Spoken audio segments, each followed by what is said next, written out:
nabirire mpusi yange Daudi Mugema ane mbebaza mwene embeera mbebaza nebaza bayimbi bannange mwenna abasobodde okukulembera omulanga guno nebaza bannayuganda bonna abali kkonya ettaka emwe bali kumpeereza buyambi nebaza bannayuganda ku mutendera gwa Ssekinnoomu kubanga mumpeereza kasente mobile money zange zikola era munterako akasente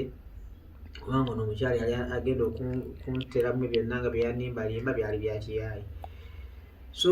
njagadde bategeeza ku update oli bankebera ne bagamba sirina kansa nti nina infection y'amaanyi ne bandifaalinga mu ddwaliro eddala ne bagamba erisinga okulaba embeera eyo ne bantiika ba specialist ba kansa ne mbasinkana ku Mande era bu video omulaba nga banzijako akanyama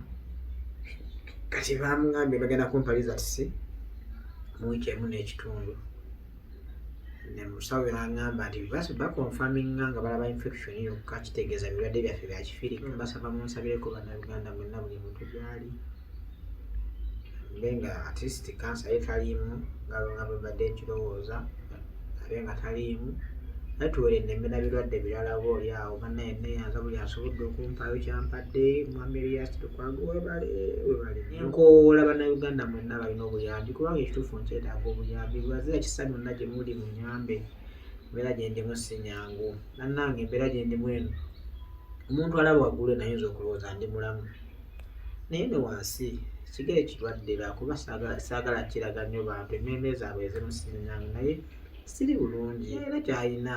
tolinda kukireeta nga nfudde ekyo yalina kyalina kimpi mbeera gye ndimu eno ndaba nga nsobola okuwona nkwasizeeko baganda bange nsaba Mukama abawa omukisa